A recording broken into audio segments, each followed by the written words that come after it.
Okay. So, I was researching something last night just to get my own head around it. And, closure. And I actually went looking into it because, like, we all deal with things in the way that we deal with things. And for some of us, it's easy to move on. For others, it's not. But a major part of how we move on is, like, closing the door, getting closure on the situation, being able to move on. So, in the Christian world, in the spiritual world at the moment, it's being exposed that a lot of us got subjected to narcissism, and a lot of us just got recklessly abandoned, and we're sitting there scratching our head, just asking the question, what happened? Anyway,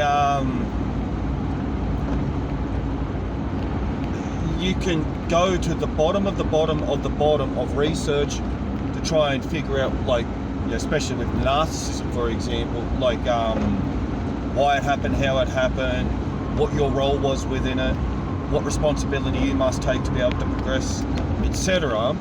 But then you've still got the one aspect that's lingering, which was that you didn't get closure.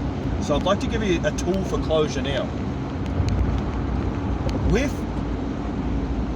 closure, I went looking into it, and so it turns out it's an internal thing. We don't actually have to get the other person to do it, because what I guess I may have been looking for was the shared, how do we say this,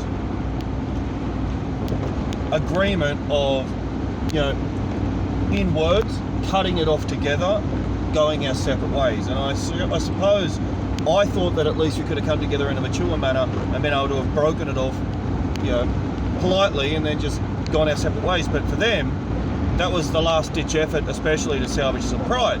So then you're caught in a scenario where it's like, oh shit, like, it wasn't even about salvaging pride, but I'm sitting here and I'm caught, I'm left in the lurch.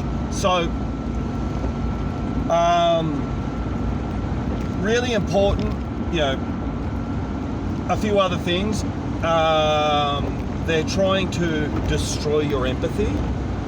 So you understand that. You understand you're a child of God. You understand that, the Jezebel spirit has definitely been playing a major part in these catastrophes that have been happening.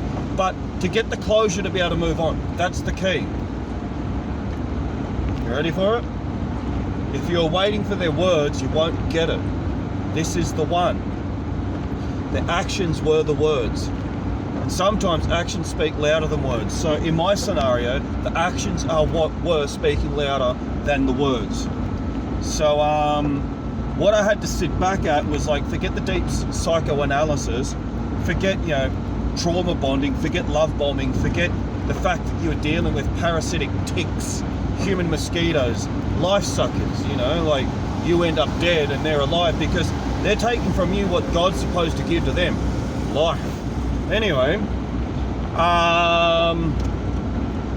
what you'll have to understand, if you had something which stopped abruptly and you don't have the ability to go back to that person to get the closure that you need to move on, the actions were the words.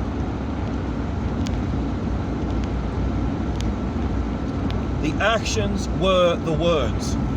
So with that being the case, if they didn't show back up, that was their way of shutting the door. And for whatever reason, whether it's pride or anything else that states, well, this is why I have not called you back, because they may have devalued you. It doesn't matter. Forget the demon of rejection. Their actions are what spoke the words. So the reason for why you haven't moved on with your closure is because you are waiting. You will wait forever for this one. Your job is to recognize that the actions were the words. You need to agree within yourself that it's time to move on, and you must accept that their action was them speaking. So with that, then you can ask our Lord Jesus Christ to shut the door and lock it and move on. Bang, lock, get on with your life. What a simple thing, I know, but powerful, because I think a lot of us are left in the lurch and we were waiting. And I think that's what they do. They don't call you back because they know with honest people that, like, agreements are made with words. But the only way to get beyond this and get your closure is to recognize that their actions were their words. So Actions speak louder than words. If you've had someone that's just dropped you high and dry, their actions were their words. Boom. Cut it off. Let it go. Do your part. Shut the door and move on. Forget the heartache. Get on with your life.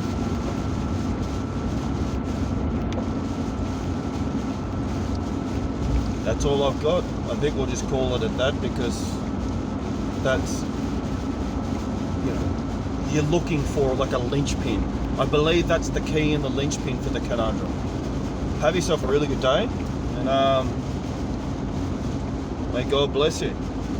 Bye.